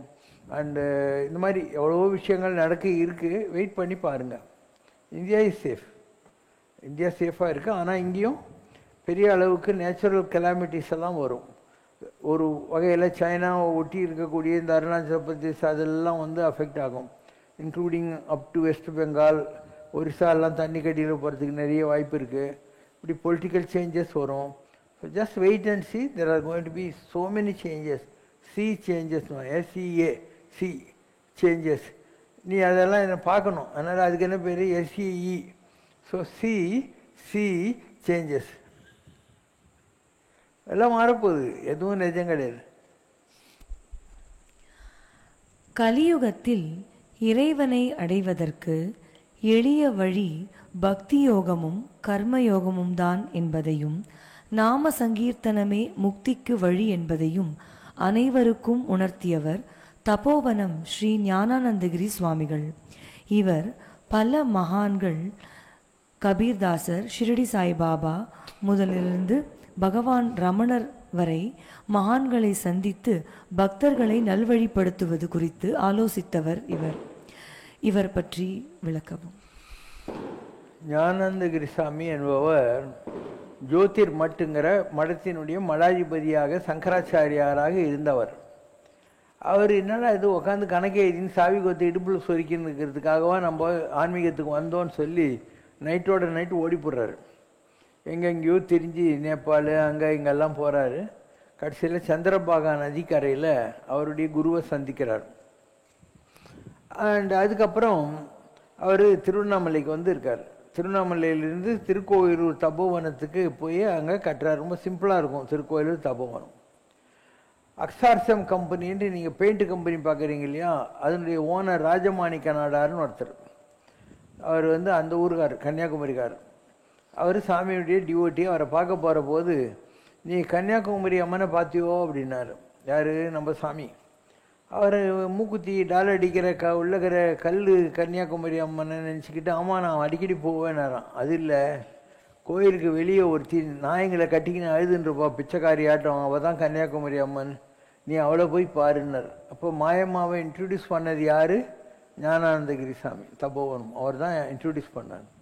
இல்லைன்னா மாயம்மாவை யாருக்குமே தெரிஞ்சிருக்காரு. இப்போ ராஜமாணிக்க நாடார் போனார். அங்கே ஒரு ஆசிரமமெல்லாம் கட்டினார். கொஞ்சம் கமர்ஷியலாக மாறின உடனே அந்த மாயம்மாவுக்கு பிடிக்கலை. அங்கேருந்து ஆளை விட்டா போகிறன்னு ஒரு யாரோ காரில் ஏறிக்கிட்டு சின்ன கோலப்பட்டின்னு ஏற்காடு போகிற வழியில் சேலத்துக்கிட்ட வந்து ஒரு இடத்துல செட்டில் ஆகிட்டாங்க. ராஜேந்திரன் ஒருத்தர் அந்த அம்மாவுக்கு வேண்டிய பணிவேட்டைகளை செஞ்சுட்டு அவங்க கூட இருந்தாங்க. இப்போ அவரும் இறந்துட்டார், அந்த அம்மாவும் இருந்தாங்க. அவங்களுடைய சமாதி கோயில் இன்றைக்கி நீங்கள் ஏற்காடு போகிற வழியில் சின்ன கோலப்பட்டியில் பார்க்கலாம். இது மாயம்மாவுடைய இது. அதை இன்ட்ரடியூஸ் பண்ணது யார்? திருக்கோவூர் ஞானானந்தகிரி சாமி. அதே மாதிரி ஐஜி பரமகுரு இருந்தார் இல்லையா, அவர்கிட்ட சொன்னார், திருவண்ணாமலையில் வடநாட்டு பைராகி சாமியார் ஒருத்தர் இருக்கார் சுடுகாட்டில் 40 வருஷமாக, எல்லாரும் வர பைத்தியக்காரன் கல் எடுத்து அடிக்கிறாங்க, நீ ஒரு போலீஸ் அதிகாரியாக அவருக்கு ஹெல்ப் பண்ணக்கூடாதான்னு. இவர் போய் 2 கான்ஸ்டபிளை போட்டார். அவர் தான் ராம் சுரத்குமார் சாமி. ஸோ ஐயே வராரு, அவரை பார்க்குறாரு, கான்ஸ்டபிள் எல்லாம் பாரா போட்டிருக்காருன்னு உடனே ராம் சுரத்குமார் சாமிக்கு ஒரு மரியாதை கிடைக்க ஆரம்பிச்சது. ஸோ ஞானானந்தகிரி சாமி சொல்லலைன்னா ராம் சுரத்குமார் சாமியை பற்றி யாருக்குமே தெரியாது. அதுக்கப்புறம் சிவகாசியில் இருக்கிறவங்க, விருதுநகரில் இருக்கிற நாடாருங்கெல்லாம் சேர்ந்து ஒரு சின்ன வீட்டை வாடகைக்கு எடுத்து கொடுத்தாங்க அவருக்கு. தேர்முட்டிக்கிட்ட அருணாச்சலேஸ்வரர் கோயிலுக்கு நேர் எதிரில் ரைட் சைடில் எடுத்து கொடுத்தாங்க. அவங்கெல்லாம் ஏன் செஞ்சாங்க அப்படின்னா, இந்த சாமியார் இருக்கார் இல்லையா, அவர் வந்து ஒரு அந்த சைடில் சாமி தோப்பு ஐயான்னு நீங்கள் கேள்விப்பட்டிருப்பீங்க, நாகர்கோயில் சைடில் கன்னியாகுமரி சைடில். அந்த சாமி தோப்பு ஐயாவினுடைய ஸ்பிரிட்டு தான் ராம் சுரத்குமார் சாமி. நல்லா ஞாபகம் வச்சுக்கோங்க. சாமித்தோப்பு ஐயா வந்து நாடாருங்களுக்கு அவங்களுக்கெல்லாம் கடவுள் மாதிரி. அவருடைய ஃபாலோ அப் ஸ்பிரிட்டு தான் ராம் சரத்குமார் சாமி. அதனால் பொன் காமராஜன் ஒரு வக்கீல், எம்ஏபிஎல் படிச்சுட்டு குமரி ஆனந்தன் கிட்ட ஜூனியராக ப்ராக்டிஸ் பண்ணிட்டு இருந்தார். அவருக்கு தீராத வயிற்று வலி வருது, எங்கே போய் சுமார் ஆகலை. அப்போ மாயம்மா சொல்கிறாங்க, நீ திருவண்ணாமலைக்கு போய் விசிறி சாமியாரை பாருன்னு. ஏன்னா அவங்க கன்னியாகுமரியில் இருந்தாங்க இல்லையா. இவர் இங்கே வந்த உடனே ஒரு வாழைப்பழத்தை கொடுத்து சாப்பிடுனாரு. இவர் சாப்பிட்ட உடனே வயிற்று வலி நல்லா ஆயிடுச்சு. அப்போ அன்னிலேருந்து இவர் வக்கீல் வேலையை விட்டு ராம் சரத்குமார் சாமியை மாதிரியே பச்சை துண்டை தலையில் கட்டி கையில் ஒரு விசிறி வச்சுக்கிட்டு பஜனை பண்ணுறது. அவர் கொஞ்சம் பாடுவார், அதனால் எல்லா ஊர்லேயும் போய் பஜனை பண்ணி பாடுறது அந்த மாதிரி இருந்தார். இப்போ ராம் சரத்குமார் சாமி அவரை கூப்பிட்டு, நீ சாமி தோப்பில் ஒரு கோயில் கட்டணும்னு. அப்போ ராம் சரத்குமார் சாமிக்கு முதல்ல வந்த கோயில் சாமி தோப்பில் தான் வந்துச்சு. அப்போ இன்கம் டேக்ஸ் கமிஷனர் ஒரு அம்மா இருந்தாங்க, விஜயலட்சுமின்னு சொல்லிட்டு. அவங்க ஐஜி பரமகுரு இவங்கெல்லாம் ஒரு கமிட்டி மாதிரி போட்டு ஜெயசுதாஸில் அவரை வச்சு மெட்ராஸில் நாரதகான சபாவில் ஒரு கச்சேரி அரேஞ்ச்மெண்ட் பண்ணி அதுக்கு டிக்கெட்டெல்லாம் விற்று அந்த காசில் தான் அந்த சாமி தோப்பில் இன்றைக்கி இருக்கிற ராம் சரத்குமார் சாமியுடைய இந்த தியான ஆலயத்தை கட்டியிருக்காங்க. இன்றைக்கி இருக்குது அந்த இடத்துல, அந்த கோயில் இருக்குது. அவர் அப்படியே பஜன் அப்படி ஆகிட்டார், வக்கீல் வேலைலாம் விட்டார் அவர். இது ஆன்மீகத்தில் சம்டைம்ஸ் நடக்கிற விஷயங்கள். ராம் சரத்குமார் சாமி வந்தார், அப்படியே ஃபேமஸ் ஆனார். அதுக்கப்புறம் இன்றைக்கி ரமணாசிரமத்துக்கு எது சந்தில் போனீங்கன்னா ஒரு பெரிய அளவுக்கு ஆசிரமம் கட்டியிருக்கு. ஓகேவா, இது ராம் சரத்குமார் சாமியுடைய ஆசிரமம் எப்படி வந்தது. அப்போது திருவண்ணாமலையில் முதல்ல இருந்தது யார்? வேணுகோபால சாமி. அந்த வேணுகோபால சாமி கிட்ட ஒருத்தர் வந்து சேர்றார். அவர் பேர் இடைக்காட்டு சித்தர். அந்த இடைக்காட்டு சித்தர் தான் அவர். வேணுகோபாலன்னா காட்டில் புல்லாங்குழல் ஊதிங்கன்னா ஆடு மாடு மேய்க்கிறவன் அதானே வேணுகோபாலன்னு சொன்னாக்கா. அவர்கிட்ட அருணாச்சல சித்தர் வந்து சேர்றார். இடம் கொடுத்தா மரத்தை பிடிக்கிறதுன்னுவாங்க இல்லையா, அந்த மாதிரி இவர் நான் திருவண்ணாமலையில் இருக்கட்டோமான்றார். சரி இருந்துக்கோன்னு சொல்லிட்டு இவர் திருக்கோயிலுக்கு போயிட்டு அங்கே ஞானானந்தகிரி தபோவனம் பண்ணிட்டாரு அப்படின்னு சொல்லுவாங்க. யார்? ஞானானந்தகிரி சார். அப்போ இன்றைக்கி நீங்கள் திருவண்ணாமலை கோயில் போனீங்கன்னா அருணாச்சலேஸ்வரரை கும்பிட்டு இப்படி சுற்றி வர்றபோது அங்கே வேணுகோபாலன் ஒரு சந்நிதி இருக்கும். அந்த வேணுகோபாலன் சந்நிதி தான் இவருடைய ஆத்மஸ்வரூபம் ஞானானந்தகிரி சாமி. அண்டு இப்போ அந்த இடத்துல தபோவனம் போய் பின்னால் அது வேற கதை. அதாவது இங்கிருந்து தான் அங்கே போனார் அவர். இந்த திருவண்ணாமலை கோயிலில் அருணாச்சல சித்தர் வந்து மூலஸ்தானத்தில் உட்காந்துட்டார் இந்த இடத்துல. இந்த மாதிரி நிறைய நடந்திருக்கு. நீங்கள் இன்றைக்கி பார்க்குற பத்ரி நாராயணன் கோயில் இல்லையா, அந்த இடத்துல முதல்ல இருந்தவர் கேதார்நாத் பகவான். அவர்கிட்ட பத்ரி நாராயணன் சிஷியனாக போய் நான் இந்த இடத்துல இருக்கட்டுமான்னா, நீ இருந்துக்கோன்னு சொல்லிவிட்டு அவர் இன்னும் மேலே போயிட்டார். அவர் கேதார்நாத்துக்கு போகிறார். அங்கே இவருக்கு முன்னால் ஈசானேஸ்வர் பகவான் ஒருத்தர் உட்காந்துருக்காரு. அவர் சொல்கிறார் சரி நீ இருந்துக்கோன்னு அவர் மேலே போகிறார். இது மாதிரி ஆன்மீகத்தில் ஒவ்வொருத்தரும் அதை விட பெரிய இடங்களுக்கு போகிற போது அங்கே இருக்கிறவங்க அதை விட பெரிய இடத்துக்கு போயிடுறாங்க. அதனால் இன்றைக்கி நீங்கள் பத்ரிநாராயணன் கோயிலுக்கு போயிட்டு தப்த குண்டத்துக்கிட்ட வந்தீங்கன்னா அங்கே வந்து கேதார் பகவானுடைய ஒரு சிவசந்நிதி இருக்கும். அந்த இடத்துல நீங்கள் பார்க்கலாம். இப்படி எல்லாத்துக்கும் காரண காரியங்கள் இருக்கும். ஒரு தடவை யாரோ கேட்குறாங்க, யார்? ஞானானந்தகிரி சாமி கேட்குறாங்க, இந்த மாதிரி திருவண்ணாமலைக்குள்ளே ஒரு குகை இருக்காமே, அங்கே ஒரு கல்லால மரம் இருக்காமே, அங்கே எல்லாரும் தவத்தர் இருப்பாளாமே, நீங்கள் பார்த்துருக்கீங்களா அப்படின்னு கேட்குறாங்க. அதுக்கு ஞானானந்தகிரி சாமி அது எப்படி இருக்கும்னெல்லாம் டிஸ்கிரைப் பண்ணிவிட்டு இங்கேருந்து குடுக்குடுன்னு அங்கே வெக்கமாக ஓடி போயிட்டு அங்கே உட்காந்துருக்கிறதே உங்கள் சாமி தான் தெரியுமோ அப்படின்னு ஓட்டாராம். ஞானானந்தகிரி ரொம்ப பெரிய ஆள். நான் போன ஒரு 2-3 மாதத்துக்கு முன்னே கூட சொன்னேன். ஒரு ஆள் வர்றான், வந்துட்டு இந்த மாதிரி என் பொண்ணுக்கு கல்யாணம், காலெலாம் இல்லை, எங்கள் வீட்டுக்காரி சொல்லிட்டா நீ பணத்தோடு வந்தாவா, இல்லைன்னா அப்படியே ஓடி போயிடு எங்கேயாவது அப்படின்னு சொல்லிட்டா அப்படின்னு. சரி இரு அப்படின்றாரு. இவர் அங்கேயே இருக்கார். ஆனவுடனே 3 நாள் கழித்து ஒரு ஆள் வரான். வந்து நான் பெரிய பண்ணையார், என் வயலில் விளைஞ்ச நெல் வந்து உங்களுக்காக உணர்த்தி ஒரு லாரி உடனே கொண்டாந்துருக்கேன், நீங்கள் யூஸ் பண்ணணும்னு. இது நான் சாம்பிள் பார்த்து தான் எடுப்பேன்னு இவர் போய் புளியிறாரு. அதில் பிளட்டு வருது. உடனே இது எனக்கு வேண்டாம் அப்படின்னு. அவன் ஏதோ தப்பு இருக்குது, நான் நல்லா பார்த்து உணர்த்தி தானே கொண்டாந்தேன் அப்படிங்கிறார். அவர் சொல்கிறார், நான் அந்த 3 நாளைக்கு முன்னே வந்தானே அவனை கூப்பிடுங்கிறாரு. வந்த உடனே இவனை தெரியுறதா அப்படின்னு. ஆமாம் தெரியணும். இவங்க அப்பா ரொம்ப பெரிய கனப்பாடிகள். காஞ்சி மகாபெரியவர் சொன்னார், நீ இனிமேல் இந்த புண்ணியவாஜனம் கருமாதி இதெல்லாம் பண்ணாத, ஒன்லி யாகம் ஹோமத்துக்கு மாத்திரம் கூப்பிட்டா போ அப்படின்ட்டு. உங்கள் வீட்டிலே எதுக்கோ ஒரு சடங்கு கூப்பிட்டீங்க, இவங்க அப்பா நான் வரமாட்டேன் பெரியவர் வேணான்னு சொல்லியிருக்காருன்னு சொன்னார். அப்படின்னா உனக்கு நாங்கள் எழுதி கொடுத்த லேண்டெல்லாம் எங்களுக்கு கொடுத்துன்னு பிடுங்கிட்டீங்க. இன்றைக்கி அவன் போயிட்டான், அவனுடைய குடும்பமும் ரொம்ப கஷ்டத்தில் இருக்குது. இவன் பார் பொண்ணு கல்யாணத்துக்கு வழி இல்லாமல் என்கிட்ட வந்திருக்கான். நான் நீ கொண்டாந்துருக்கிற லாரியிலோட வாங்கிக்கணுன்னா நீ அவன் லேண்டை பிடுங்க, நீ எல்லாத்தையும் அவனுக்கு திருப்பி கொடு. அவன் பொண்ணு கல்யாணத்துக்கு உன் செலவில் பண்ணி வை, அப்போ நான் இந்த லாரியில் இருக்கிறது எடுத்துக்கிறேன்னாரு. அது ஒரு நிகழ்ச்சி. ஞானந்தகிரி சாமி இப்படி ஹேண்டில் பண்ணுறாரு ஒரு இதையும்ன்ற மாதிரி பண்ணவங்க நிறைய பேர் இருக்காங்க. காஞ்சி பெரியவர் கூட அப்படி பண்ணியிருக்காரு. காஞ்சி பெரியவர் இருக்கிற போது ஒரு பெரிய மன்னார்குடி பண்ணையார் ஒருத்தன் வரான்.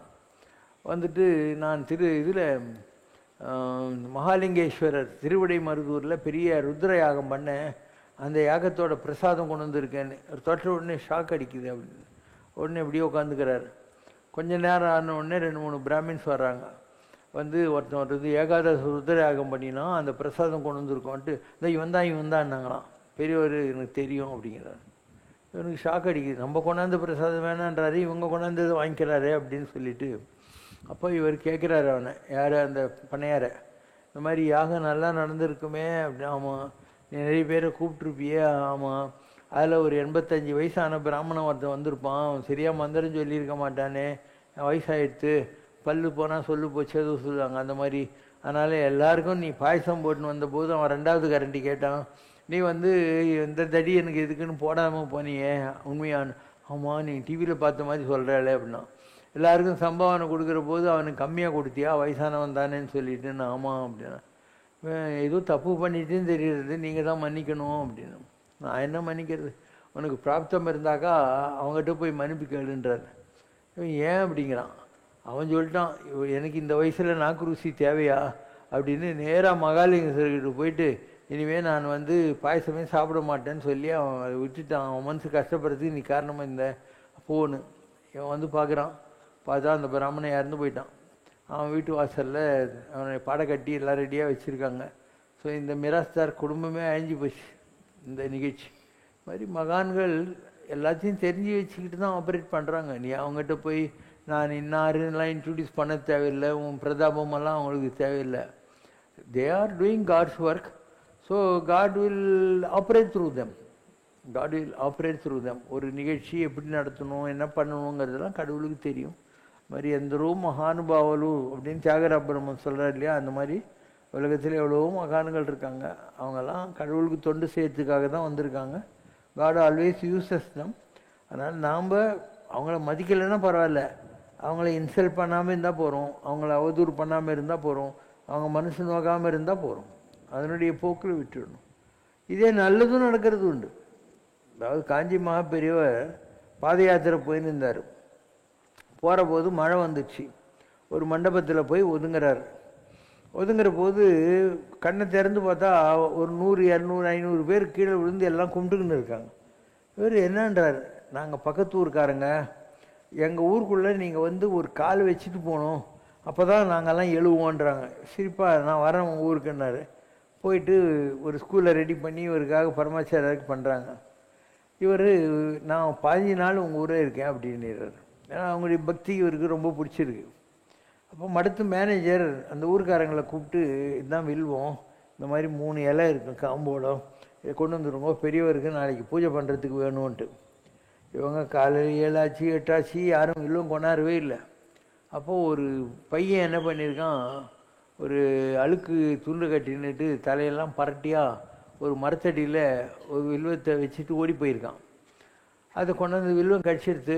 யார் கொண்டு வந்தானோ, யாரோ ஒரு பையன் வச்சுட்டு ஓட்டான். அந்த பையனை கூட்டுண்டு வாங்கன்னு இவங்க போய் பெரியவர் அவனை கூப்பிட்றாரு. அடிக்க மாட்டோன்னு சொல்லி அவனை குளிப்பாட்டி துணியெல்லாம் கொடுத்து அவனை கூப்பிட்டுனார். பெரியவர்கிட்ட வந்த உடனே அவர் கேட்குறாரு, உன் பேர் என்ன அப்படிங்கிறார். என் பேர் புரந்தரன். ரொம்ப நல்ல பேராக இருக்கே அப்படின்னா, எங்கள் அப்பாரு பெரிய பன்றிநாதன் பக்தர், அதனால் எனக்கு புரந்தரன் பேர் வச்சுருக்காரு அப்படின்னு. எல்லாருக்குமே தெரியல இந்த வில்லம், உனக்கு எப்படி தெரிஞ்சதுன்னாலாம். எங்கள் அப்பாவும் நானும் ஆடு மாடு மேய்க்கிறதுக்கு போவோம், நாங்கள் மதுரைக்காரங்க, பஞ்சம் பழைக்கிறதுக்காக ஆந்திராவுக்கு வந்திருக்கோம் இந்த ஊருக்கு. அப்போ எங்கள் அப்பா சொன்னா, டே பெரிய பெரிய சாமியாருங்கெல்லாம் இதை பூஜை பண்ணுவாங்க, பார்த்து வச்சுக்கோடான்னு சொன்னார். நீ உங்கள் மடத்து மேனேஜரை காட்டணுன்னே ஞாபகம் வந்தது. சரி ஏன் லேட்டாக வந்தேன்? நான் காட்டுக்குள்ளே 10 மைல் போய் கொண்டாந்தேங்க, அதனால தான் லேட் ஆச்சு அப்படின்னாராம். ரொம்ப சந்தோஷம் அப்படின்ட்டு, உனக்கு என்ன வேணும்? சாமி அப்படிலாம் கேட்காதீங்க சாமி அப்படின்னா. ஏம்பான்றார். எங்கள் அப்பா சொல்லியிருக்காரு, எந்த மகன்கிட்டையும் எதுவும் கேட்கக்கூடாது, ஒரு ஏழை எதுவும் கேட்கக்கூடாதுன்னு சொல்லியிருக்காரு. இல்லை ஏதாவது கேளுன்றார். சரி சாமி 2 விஷயம், ஒன்று இப்போ கேட்குறேன், இன்னொன்று நீங்கள் இந்த ஊர் விட்டு போகிற இன்றைக்கி தான் சொல்லுவேன்னு. சரிப்பான்றார். எங்கள் அப்பா எனக்கு நிறைய பாட்டெல்லாம் கற்றுக் கொடுத்துருக்காரு, அதெல்லாம் உங்கள் எதிரில் நான் வந்து பாடணும் அப்படின்னா. சரி டெய்லி 3 மணிக்கு நீ வா, நான் ஃப்ரீயாக இருப்பேன்னு. ஸோ ஒவ்வொரு நாளும் அவன் போய் 3 மணிக்கு வந்து தப்பாக எல்லாம் பாடுவான். அவனுக்கு தெரிஞ்ச திருவாசகம் தேவாரம்லாம் பாடுவான். பெரியவர் கரெக்ஷன்லாம் பண்ணிகிட்டு இருப்பார். 5வது நாள் அவனை தேடுறாரு, அவன் ஊருக்கு போகிற இன்றைக்கி எதுவும் கேட்குறான்ட்டு. அவன் ஒரு மரத்தடியில் நின்று அழுதுன்னு இருக்கான். இவன் கூப்பிட்றாங்க, அவனை பெரியவர் கூப்பிட்றாரு, கேளுன்னு. வேறு ஒன்றும் இல்லை சாமி, எங்கள் அப்பா சொன்னார், யாராவது ஒரு பெரிய மகானை நீ பாப்படா, அவர் ஏதாவது வேணும்னு கேட்டால் மோட்சம் கொடுன்னு கேட்கணும் அப்படின்னாரு. அதனால எனக்கு மோட்சம் கொடு சாமினா. அது மோட்சன்றது மூச்சுண்டையா மசால் தோசையான்னு கூட அவனுக்கு தெரியாது. அவங்க அப்பா சொல்லியிருக்கேன், எனக்கு மோட்சம் கொடு சாமின்னு. பெரியவர் ஒரு மாதிரி ஆயிடுறாரு. அந்த மிராஸ்தாரை கூப்பிட்டு, இவனுக்கு எது வேணும்னாலும் என் மடத்துக்கு நீங்கள் டெலிகிராம் அனுப்புங்க அப்படின்ட்டு ஒரு 10 வருஷம் தாண்டிடுது. ஒரு நாள் காஞ்சி மடத்தில் இருந்த பரமாச்சார் என்ன பண்ணுறாரு, திடீர்னு சீரியஸாக போய் காமாட்சி அம்மன் கோயில் இருக்கிற குளத்தில் சங்கல்பஸ்தான்னு பேர், ப்ரே பண்ணுறது, உள்ளே போகிறது, ப்ரே பண்ணுறது, இப்படி 7-8 தடவை பண்ணிக்கிட்டே இருக்கார். அப்போது மடத்து மேனேஜர் வந்து ஒரு டெலிகிராம் வந்திருக்கு, யாரோ புறந்தரன்னு ஒருத்தனா, அவன் இறந்து போயிட்டானா அப்படின்னு. பெரியவர் எனக்கு தெரியும், அவனுக்காக தான் நான் சங்கல்பஸ்தானம் பண்ணிகிட்டு இருக்கேன்னாரான். அப்புறம் அவரே விளக்கம் சொன்னாராம், இவ்வளோ பெரிய உலகத்தில் என்கிட்ட மோட்சம் வேணும்னு கேட்டவன் அந்த ஒரு பையன்தான். ஆனால் அவன் சாகிற நேரம் வந்த உடனே நான் ப்ரே பண்ணுறேன், அம்பாள் சொல்கிறான், அவனுக்கு இன்னும் 7-8 ஜென்மா இருக்கேடா, நான் என்ன பண்ண முடியும்னு. அவன் கேட்டது என்கிட்ட கேட்டிருக்கான், அதனால் நீ என்ன பண்ணுவே எனக்கு தெரியாது அப்படின்னு சொல்லி அவனை 7-8 ஜென்மம் பாவம் போகணுங்கிறதுக்காக நான் சங்கல்பம் பண்ணி ஸ்நானம் பண்ணிட்டு இருக்கேன் அப்படின்னாரான். இது நிஜமாக நிகழ்ந்த ஒரு நிகழ்ச்சி. இப்படிலாம் இருக்குன்னா உங்களுக்கு நம்பிக்கை வருதா இல்லையா? இதே நெகட்டிவும் நடக்கும். ஒரு மாடு இருக்குது, அந்த மாட்டுக்கிட்ட உனக்கு பால் கிடைக்கும், அதே நேரத்தில் அதனுடைய கோமியம் சாணியும் கிடைக்கும், 2 உண்டு பசுமாட்டுக்கிட்ட. அண்டு நீ வந்து கோமியம் சாணி வேஸ்ட்டுன்னு நினைக்கக்கூடாது. அந்த கோமியம் சாணியை கொண்டு போய் உங்கள் வீட்டில் புண்ணியவாஜனத்துக்கு யூஸ் பண்ணிக்கணும். இல்லை மார்க மீசம் வந்துச்சுன்னா சாணியை வச்சு அதில் ஒரு பூசணி பூ வைக்கணும். So you should know how to utilize even the negativities. நெகட்டிவாக இருக்கிற விஷயங்களை எப்படி யூஸ் பண்ணணும் நீ தான் கற்றுக்கணும். ஆனால் 2 இருக்கும். பார்க்கடலில் கடைஞ்ச போது அதில் தான் அமிர்தமும் வருது, அதில் தான் அழகால விஷமும் வருது. இந்த மைக் பேசுது, அந்த பல்பு எரியுது, இதுக்கு பின்னால் 2 வயர் இருக்குது, ஒரு பாசிட்டிவ் ஒரு நெகட்டிவ் இருக்கும் இல்லையா? அப்போ உலகத்தில் எல்லாமே இருக்கும், போத் வில் கோ எக்ஸிஸ்ட். நாம் தான் எதை எப்படி யூஸ் பண்ணணும்னு பார்த்து யூஸ் பண்ணிக்கிட்டே இருக்கணும். அதனால் you cannot avoid any thing in this world, you have to live with it. நீ ரோட்டில் போகிற போது ஏதோ ஒரு சாணியை மெரிச்சிடுறேன்னு வச்சுக்கோ, அப்போ நீ என்ன பண்ணுவேன், காலகழின்னு போக வேண்டியது தான் இல்லையா? அந்த மாதிரி எதை அவாய்ட் பண்ணணும், எதை திருத்தணும், எதை ஆட் பண்ணணுங்கிறதெல்லாம் கடவுள் உங்கள்கிட்ட அறிவு கொடுத்துருக்கிறாரு. அந்த அறிவை வச்சு சென்ற இடத்தில் செல்ல விடாது 2 உயிப்பது அறிவுங்கிற மாதிரி you should progress spiritually in your life. நீ தான் யூஸ் பண்ணிக்கணும். உலகத்தில் கடவுள் வந்து யாருக்கும் கையில் பேக்கேஜ் பண்ணி கொடுக்கறது இல்லை, கான்ட்ராக்ட் சர்டிஃபிகேட் கொடுக்கறது இல்லை. எல்லாரையும் ஒரு மாதிரி தான் படைக்கிறாரு. ஆகாசிலிருந்து மழை பெய்யுது, மழை ஆற்றுலேயும் பெய்யும், வயல்லையும் பெய்யும், சேத்துலேயும் பெய்யும், சாக்கடையிலையும் பெய்யும். அப்போ மழை மேலே ஒன்றும் தப்பில்லை. வரையா மரபின் மாறி போல் புறநானூறு. எந்த மழை எப்படி ஒரு டிஸ்கிரிமினேஷன்லாம் இருக்கோ அந்த மாதிரி பாரி மன்னன் தானம் கொடுப்பான் அப்படின்னு இருக்கும். நாம் என்ன பண்ணணும், எல்லாமே ஒரு நாள் கடவுள்கிட்ட போகும்னு புரிஞ்சுக்கணும். இப்போ ஒரு சாக்கடையில் இருக்கிற தண்ணி எவாப்ரேட் ஆகி மேகமாகுது, திருப்பியும் மழையாக வரும். சின்ன இடத்துல தேங்கி இருக்கிற தண்ணி ஒரு மழை அடிக்கிற போது போயிட்டு எங்கேயோ ஆற்றுல கலந்து கடலில் போய் கலக்க போகுது.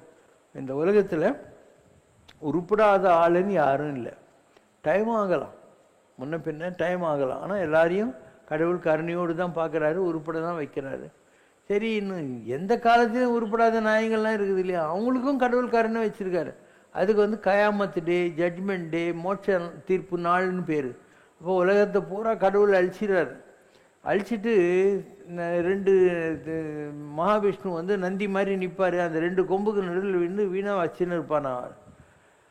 எதுக்காகனா, இவ்வளோ ஜென்மம் எடுத்தும் உருப்படாத என் பிள்ளைங்கள்லாம் என்கிட்ட வந்து சேரப்போதே அப்படிங்கிற சந்தோஷமா. அதனால் பைபிளில் ஒரு கதை வரும். ஒரு ப்ராடிகல் சன்னு பேர். அதுக்கு ஒரு அப்பா நல்லவனாக இருப்பான், அவனுக்கு ரெண்டு பிள்ளைங்க இருப்பான். ஒருத்தன் தத்தாரி, ஒருத்தன் நல்லவன். இவன் என் சொத்தை கொடுக்குன்னு பிரிச்சுன்னுட்டு போயிடுவான். யார்? இந்த பேட்சன். போயிட்டு எல்லாத்தையும் கொடி கூத்தின்னு போய் அழிச்சிட்டு திருப்பியும் அப்பா கிட்ட போகிறான். சொத்துக்கு வழியில் அவன் வர்றான்னு தெரிஞ்ச உடனே அப்பங்காரன், டேய் நம்ம மந்தையில் இருக்கிற நல்ல ஆட்டை வெட்டுறா, என் பள்ள வந்துன்னுக்கிறான்டா, அவனுக்கு நல்லா கறி வைக்கணும்னா. கூட இருக்கிற பையன் கேட்டான், என்னன்னா நான் இவ்வளோ வருஷமாக உங்கள்கிட்ட யோகியமாக்குறேன், என்னை பற்றி நீ கண்டுக்கவே இல்லை, அவன் ஓடுகாயிலே அவனுக்கு போய் திரும்பியும் வந்து இப்படி பண்ணுறீன்னா. அப்போது அப்பங்காரன் சொன்னானா, ஒரு ஆட்டு மந்தையில் நல்லாகிற ஆடு பற்றி மேய்ப்பன் கவலைப்பட மாட்டான், சும்மா குச்சி வச்சுட்டுருன்னா அது பாட்டி ஓடின்னு இருக்கும். இந்த கால் உடஞ்ச ஆட்டு தான் இப்படி தூக்கின்னு போவான்டா. அந்த மாதிரி அவன் வந்து கால் உடஞ்சவன், practical son. So I have to care for him அப்படின்னா. அந்த மாதிரி தான் கடவுள். கடவுள் என்ன பண்ணுறான்? சிவசங்கர் பாபாவை பற்றியும் சங்கராச்சாரியரை பற்றியும் ராகவேந்திர பற்றியும் திருடி பாபா பற்றியும் எனக்கு கவலை இல்லை. ஏன்னா நாங்கள்லாம் எப்படியும் வந்துட்டோம். யார் உருப்படாமல் இருக்கிறாங்களோ அவங்கள பற்றி தான் கடவுளுக்கு. அவங்கள எப்படி உருப்பட வைக்கலான்னு கடவுள் யோசனை பண்ணுறான். அதான் பெற்ற தாயினும் ஆயின செய்யும் நலந்தனும் சொல்லி நான் கண்டு கொண்டேன் அது நாராயணா என்னும் நாமம். அப்படி அவங்கள ஏதோ ஒரு வகையில் உருப்பட வைக்கிறதுக்காக தான் மகான்களை எல்லாம் கூட அவன் ரெடி பண்ணுறான். இவங்களை வச்சே அவனுக்கு பண்ணலாம் அப்படிங்கிற மாதிரி. ஸோ கடவுளை உங்களால் புரிந்து கொள்ள முடியாது, அதனுடைய போக்கில் விட்டுரு. அதெல்லாம் நம்முடைய ஸ்கிரிப்சர்ஸில் நீ பார்த்தியானா, இடர்களையும் மாதா பிதாவென நான் உன்னை வரித்தேன், இனி யாதாமால் யாதாம் இனிங்கிறார். எல்லா கஷ்டத்தையும் போக்குற அப்பா அம்மாவா நான் அவனை வச்சுட்டுருக்கேன், எனக்கு என்ன ஆனால் என்ன நீ தான் பார்த்துக்க போகிற அப்படின்னு அர்த்தம். அப்போ பாலினந்தூட்டும் தாயினும் சால பரிந்து நீ பாவியனுடைய ஊனி நீ உருக்கி உள்ளொளி பெருக்கின்ற, இதெல்லாம் கடவுளுடைய மகிமையை சொல்கிறது. So whether you understand or not, God exists. God alone exists. And He loves only and only He loves you. என்ன இப்போது நீங்கள்லாம் இருக்கீங்க, உங்களுக்கெல்லாம் வந்து கடவுள் நல்ல வசதிகளை தான் கொடுத்துருக்காரு, எல்லாம் கொடுத்துருக்காரு. எனக்கு எவ்வளோ கஷ்டம் கொடுத்துருக்கான்னு தெரியுமா இந்த கடவுள்? எப்போயும் கஷ்டம்தான். இப்போன்னு இல்லை, எப்பயுமே கஷ்டம்தான் இருக்கும். ஏன் நம்மளை புடம் போட்டுன்னுக்கிறான். சுடர் ஒளிரும் புண் போல அப்படின்வாங்க. ஒரு பொண்ணை எதுக்காக உருக்குறாங்க? அவ்வளோ ஹை டெம்பரேச்சரில். அதெல்லாம் வளையல் பண்ணிக்கணும், மோதிரம் போட்டுக்கணும், வட்டியானம் பண்ணிக்கணும். அந்த மாதிரி கடவுள் யாரை தான் அணிந்து கொள்ள வேண்டும் என்று ஆசைப்படுகிறானோ அவங்களுக்கு தான் ரொம்ப கஷ்டம் கொடுப்பான். மற்றவங்களாம் சிம்பிளாக விட்டுருவான், சின்ன சின்ன கஷ்டத்தோடு விட்டுருவான். ஜுரம், தலைவலி அந்த மாதிரி விட்டுருவான். ரொம்ப இருக்காங்க இல்லையா, ஒரு ரமண மகர்ஷி அவருக்கு கேன்சர் கொடுப்பான், ஒரு ராமகிருஷ்ண பரமஹம்சர் அவருக்கு கேன்சர் கொடுப்பான். ராமர் கடவுளாகவே வந்தவர், அவரை வனாந்தரத்தில் பொண்டாட்டி இல்லையேன்னு சொல்லி தேடிட்டு கண்ணீர் கம்பலமாக அலைய விடுவான். ராம் சுரத்குமார் சாமிக்கு கேன்சர் கொடுப்பான். யாரை விட்டு வைக்கிறான்ற இந்த கடவுள்? யாரையும் விட்டு வைக்க மாட்டான். ரத்தனகிரி சாமியார் அவர் பாவம் உருப்படியாக இருந்தார், எலக்ட்ரிசிட்டி போர்டில் வேலை செஞ்சுன்னு. அவங்க அப்பா கிராமத்து மணிக்கார கன்சாமலையார்னு. ஒரு நாள் இவர் பஸ் லேட் ஆச்சுன்னு சொல்லி சுண்ணாம்பு கோயில் தான் இருந்துச்சு, அது மேலே போய் ஐயா கற்பூரம் காட்டுன்றாரு. அவன் சொல்கிறான், முன்னாடியே கற்பூரம் இல்லைங்களேன்ட்டு. அவனுக்கே கற்பூரம் இல்லை, எனக்கு என்ன கொடுக்க போகிறேன், அவ்வளோதான். உடனே ஆன்னு கத்திக்கிட்டார். ஏன்னா இவருக்கு முருகனுடைய கையில் இந்த வெயில் அசைஞ்ச மாதிரி போட்டு பேண்ட் ஷர்ட்லாம் தூக்கி போட்டு முருகன் மருந்து துண்டை கோமலமாக கட்டிக்கிட்டு கண்டார் அந்த இடத்துல. அப்போ இனி யோசனை பண்ணுங்க, அந்த ஆள் பாவம் ஏதோ ஆற்காடு வீராசாமியுடைய கலிக்கு எலக்ட்ரிசிட்டி போர்ட்டில் இருந்தாலும் ஒன்றாவது வேலை செய்யிருந்தாலும் கிளர்க்காக இருந்து நிம்மதியாக பண்ணாட்டி 2 பொண்ணுங்க ஒரு பையன் அவருக்கு எல்லாம் முடிச்சு ஒரு சாமியார் ஆகியாச்சா. அவர் 1968 உட்காந்தார். அது ஒரு 32, இப்போ ஒரு 25, 57 வருஷம். என்னோட 8 வயசு பெரியவர். எனக்கு 77 வயசு ஆகுது, அவருக்கு 85 வயசு ஆகுது. ஸோ இது வரைக்கும் அவர் பாட்டிக்கு அனாத மாதிரி ஒரு கோமத்தை கட்டின்னு அப்படி கிரானைட்டில் ஒரு கட்டில் மாதிரி வச்சுருக்காரு, அதில் படுத்துக்கிறாரு. கீழே ஒரு தியான மண்டபம் இருக்குது, ஒரு கண்ணாடி இருக்குது, ஒரு வேல் இருக்குது, ஒரு விளக்கு இருக்குது. பூஜை பண்ணுறாரு, முருங்கிட்ட வந்து பூஜை பண்ணுறாரு, ஜனங்களுக்கு சீட்டி எழுதி கொடுக்குறாரு, ஸ்கூல் கட்டிக்கிறாரு, ஆஸ்பத்திரி கட்டியிருக்கிறாரு, கோயிலை சூப்பராக கட்டியிருக்கிறாரு, எல்லாம் பண்ணியிருக்காரு இல்லையா. இதெல்லாம் ஏன் செய்யணும்? ஜனங்க யாருக்காவது அவருடைய ஒருத்தர் தெரியுமா? அவங்க யாரும் சாமியார்ரா அப்படின்வான். இவனுக்கு தெரிஞ்சதெல்லாம் சாமியார்ரா, அவ்வளோதான். அவர் எவ்வளோலாம் சாக்ரிஃபைஸ் பண்ணி ஆறுமுக தெப்பக்குளம், இந்த ஆறுமுக தெப்பக்குளத்தில் 6 மூலையில் 6 படையில் இருக்கிற முருகனுக்கெல்லாம் ஒவ்வொரு சிலை இவ்வளோலாம் வச்சுருக்காரு இல்லை. இதெல்லாம் வந்து சாதாரணமாக இருந்தால் புரியாது உனக்கு. இந்த கர்மா தியரின்னா என்ன, கடவுள் ஏன் நல்லவங்களுக்கு இவ்வளோ தொந்தரவு கொடுக்குறாரு, எல்லாம் யோசனை பண்ணியானா தான் புரியும். எப்பயுமே சோதனைன்றது நல்லவங்களுக்கு தான் ஜாஸ்தி. ஏன்னா மற்றவங்களுக்கு இப்போ உங்கள்கிட்ட துட்டுக்குதுன்னு வை, நீ ஒரு கார் வாங்குற, அப்போ சிங்கிள் இன்ஸ்டால்மெண்ட்டில் அப்படியே துட்டு கட்டி காரை நீ டிரைவிங் பண்ணிட்டு பூஜை கொண்டாந்துடலாம். உங்கள்கிட்ட துட்டு இல்லாத ஆளுன்னு வை, அப்போ ஒரு 5 இயர்ஸ்க்கு ஹையர் பர்ச்சேஸ் இன்ஸ்டால்மெண்ட் போடுவாங்க. அப்போ இன்ட்ரெஸ்ட்டோட நீ டியூ கட்டணும். 5 வருஷம் கழித்து உனக்கு ஆட்டோமேட்டிக்காக அது ட்ரான்ஸ்ஃபர் ஆகி வரும் இல்லையா? அந்த மாதிரி மகான்கள்ங்கிறவங்க ஒரே கர்மா ஒரே ஜென்மாவில் கர்மா கழிக்கிற அளவுக்கு வசதி உள்ளவங்க. அதனால் அவங்களுக்கு எல்லா கர்மமும் ஒரே ஜென்மத்தில் வந்து தொலையுது. மற்ற ஜனங்களுக்கு இன்னும் ஒரு 50 ஜென்மா 100 ஜென்மா இருக்கும். அதனால் மெதுவாக கழிக்கிட்டோம் அப்படின்னு சொல்லி கடவுள் அவங்கள விட்டு வைக்கிறார். கொஞ்சம் கொஞ்சமாக ஹை டோஸ் இல்லாமல் லோ டோஸில் அவங்க கஷ்டம் கொடுக்குறாரு. ஏன் இதெல்லாம் நீங்கள் யோசனை பண்ண தான் உங்களுக்கு புரியும். ஏன் இப்படியெல்லாம் நடக்குது, என்ன ஏது அப்படிங்கிறதெல்லாம் யோசனை பண்ணால் தெரியும். கடவுளுடைய திட்டங்கள் எப்பொழுதும் தவறாவதில்லை. அது ஒரு சினிமா பாட்டுக்குது, ராஜா கையை வச்சா ராங்கா போனதில்லை அப்படின்னு. அப்போ நம்ம ராஜா யார்? நடராஜா, தியாகராஜா, கோவிந்தராஜா. என்னென்னா சாமிக்குது கோவிந்தராஜா, நடராஜா, தியாகராஜா, சுந்தரராஜா, எல்லா ராஜாவும் நம்மக்கிட்ட இருக்கிறான்னு இல்லை. அவர் கை வச்சா இப்படி ராங்கா போகும். ஆனால் நீ கஷ்டப்பட்டு அவமானப்படுறதுக்கு தயாராக இருக்கணும்.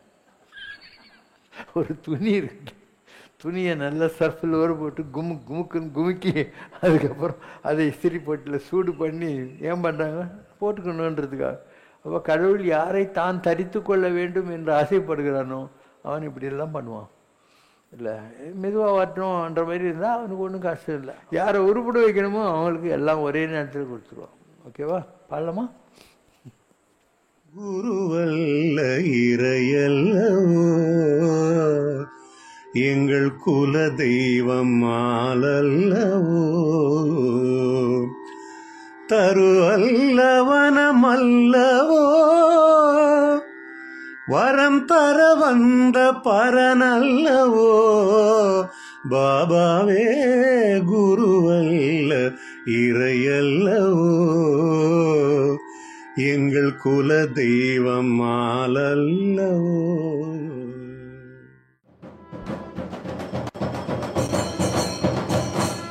நாதவிந்து கலாதி நமோ நம, வேதமந்திர ಸ್ವರೂಪಾ நமோ நம, ஞான பண்டித சாமி நமோ நம, வெகு கோடி ದೀಪಮಂಗಳ ಜ್ಯೋತಿ ನಮೋ ನಮ, ತೂಯ ಅಂಬಲ ಲೀಲಾ ನಮೋ ನಮ, ದೇವ ಕುಂಜರಿ ನಮೋ ನಮ, அருள்தாராய் ஈரலும் தர கோலால பூஜையும் கோதலும் துணையாசார நீதியும் ஈரமும் குரு ஸ்ரீபாத சேவையும் மறவாத ஏழலம் புகழ் காவேரியாள் விளை சோழமண்டல மீதே மனோகர ராஜகம்பீர நாடாளும் நாயக மயலூரா. ஓம் ஜெய் சிவசங்கரரே சுவாமி ஜகத் பரிபாலகரே, ஆதிசங்கர அவதாரா அநாத ரக்ஷகரே. ஓம் ஜெய் சிவசங்கரரே. அன்னையும் தந்தையும் நீரென்றறிந்தும் அன்பில் நனைகின்றோம் சுவாமி, அன்பில் நனைகின்றோம். ஆசானும் இறையாகிய தேவா நின்னடி பணிகின்றோம். ஓம் ஜெய் சிவசங்கரரே. கைலையை பன்முறை வலம் வந்தாய் ஓ கருணாகர கீர்த்தி, சுவாமி கருணாகர கீர்த்தி. மயிலையில் நின்று வரம் தருகின்றாய் மங்களகர மூர்த்தி. ஓம் ஜெய் சிவசங்கரரே. ஆனந்த சாகரம் தனிலம்மை ஆழ்த்தும் அற்புத அருள் ஜோதி, சுவாமி அற்புத அருள் ஜோதி ஆரத்தி செய்து பாடி மகிழ்ந்தோம் அருள்வாய் பரஞ்சோதி ஓம் ஜெய் சிவசங்கரரே நாராயண நாராயண ஓம் சத்யநாராயண நாராயண நாராயண ஓம் நாராயண நாராயண ஓம் சத்யநாராயண நாராயண ஓம் சத்யநாராயண நாராயண ஓம் ஓம் ஜெய் சிவசங்கரரே. குறை ஒன்றுமில்லை மறைமூர்த்தி கண்ணா, குறை ஒன்றும் இல்லை கண்ணா, குறை ஒன்றுமில்லை கோவிந்தா.